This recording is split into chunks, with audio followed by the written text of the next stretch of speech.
This is Betsy from Agility with Sound, and this video is about our comprehension and writing resource and how it works. And I hope that byline makes sense as I go through this. Comprehension is an issue for far too many students, most especially inferencing, inferring a possible meaning of unfamiliar words, or making connections within and beyond the text. This report is sobering, and this one even more so.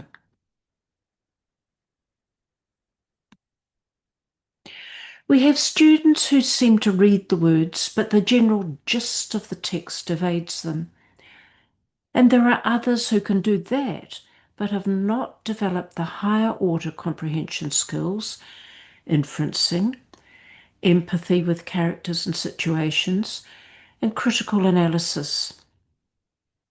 Far too many cannot or do not infer a possible or probable meaning of unfamiliar vocabulary. But most students can make basic inferences in speech. When they're chatting to a mate, most kids know when the mate says something that it's not plausible or not meant literally. They can imagine consequences. When they do not understand, they're likely to say, I don't get it, or why, or when, or who. If a parent uses an unfamiliar word, they may say, what do you mean? So why is this not happening for so many readers? Where is it going wrong and what needs to happen?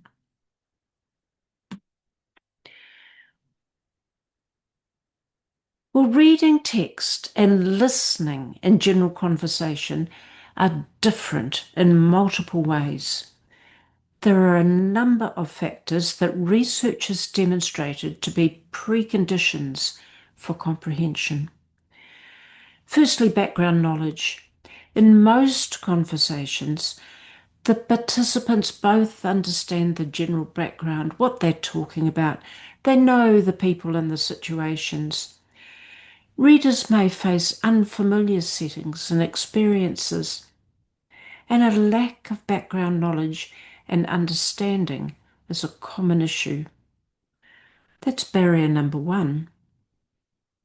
And then vocabulary. Written text may be riddled with words rarely heard in general conversation, most especially kids' conversation. The reader may not understand the key words or what those transition words imply. Then there is a quite different language of print, which I'll talk about shortly. But the big one for far too many students is about inefficient decoding. If there are too many words that are not stored in the reader's sight vocabulary, if they cannot figure out unfamiliar words in an instant, then either the reader's attention is diverted to decoding those words, or they simply skip over them. Some students seem to rattle off the words quickly. It sounds fluent. But are they reading quickly and fluently because that is what they are concentrating on rather than the content? All this means at best a train of thought will be interrupted. At worst, comprehension cannot happen. Easy, automatic and unconscious decoding, even of unfamiliar words, is essential. This is a major impediment to comprehension. But even when that is all in place, when students are decoding efficiently, they've got the background knowledge necessary to understand the text, sometimes then deep comprehension does not happen. Why is this? Well, many readers do not realize that they are supposed to slow down and think and question as they read. Too many think that competent reading is reading fast, turning the pages, a gallop to the end. They expect the story or information to float effortlessly into their head. But comprehension, deep comprehension, is not like that. It takes effort. It takes thinking.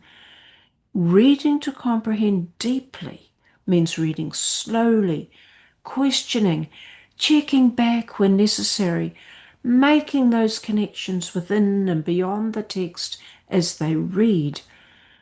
Many simply do not know that they are supposed to do this. They may have been taught to read fluently in a group without the opportunity to think. Deep comprehension and the thinking it involves is a habit that needs fostering.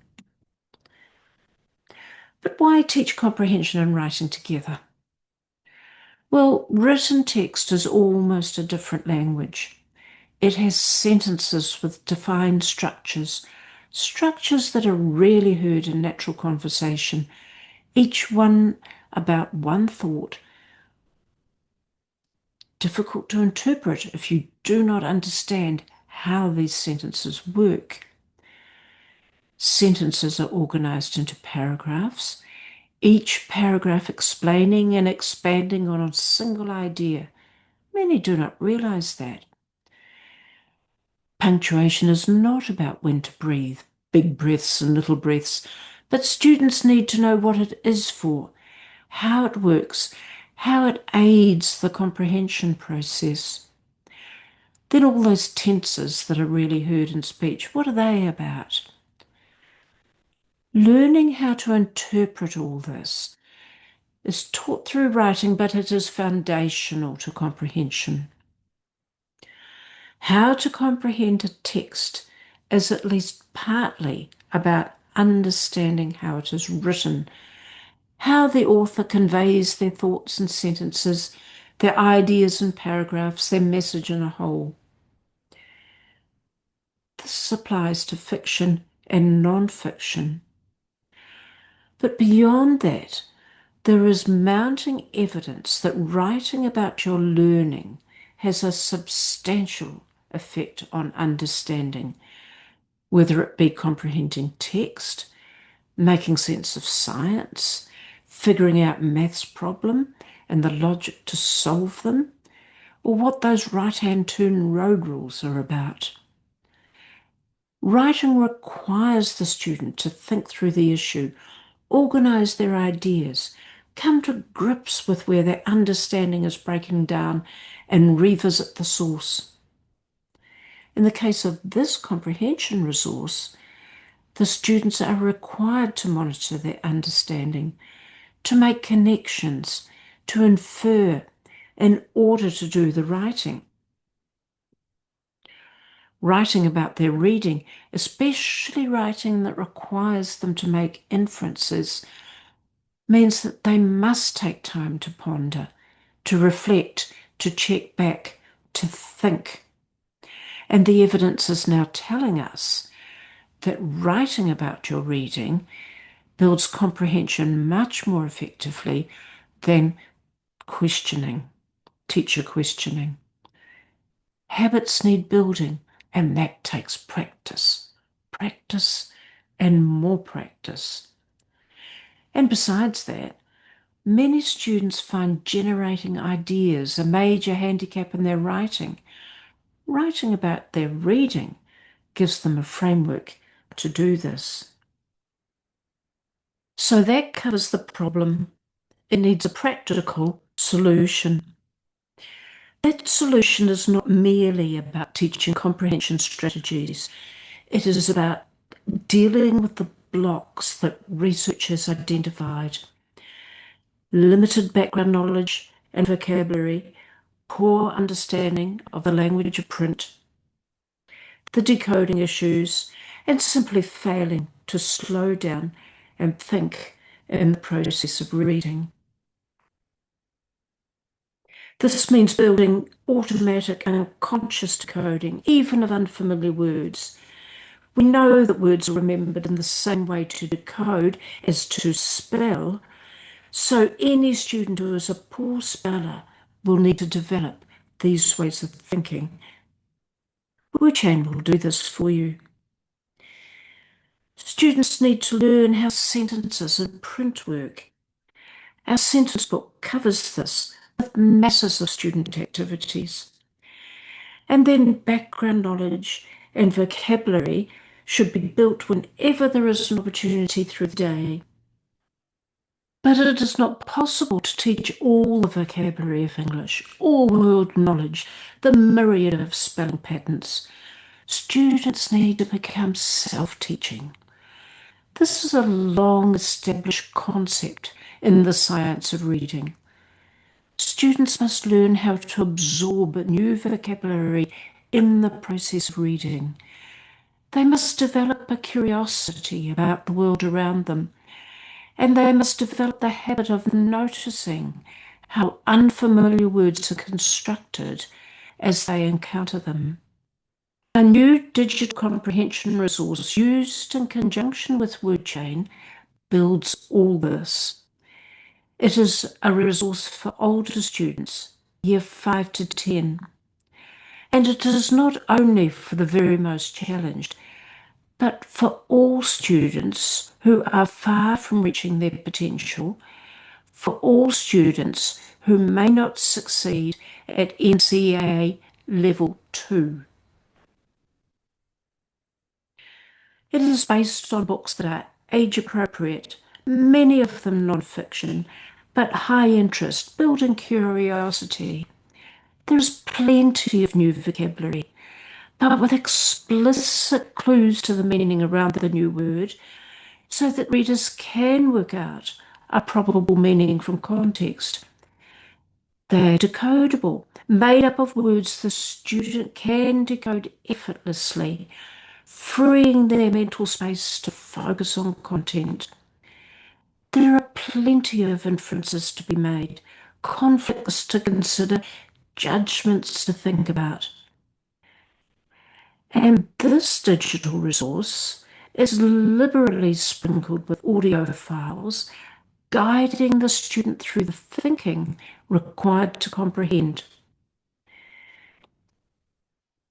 Many of the books have a follow-on writing assignment, maybe 2 writing assignments, writing about the text from a different point of view, deepening comprehension. We don't know of a resource like this. Decodable books for older students are thin on the ground, and collections with a non-fiction content, as this one has, are rarer still. Is there another one with a primary focus on comprehension? I don't know of one.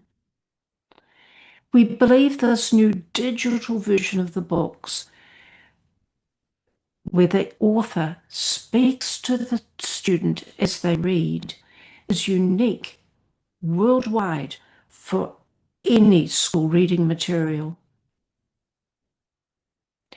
We've tried to make the writing assignments feel relevant to students' future lives.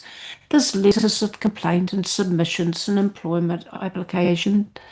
Students take on the role of being a reporter or a lawyer or a scientist, maybe a DJ, maybe a filmmaker, or some other person applying for funding.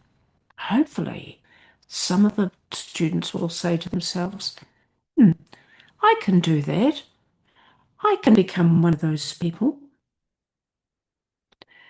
I'm thrilled to bits with the results.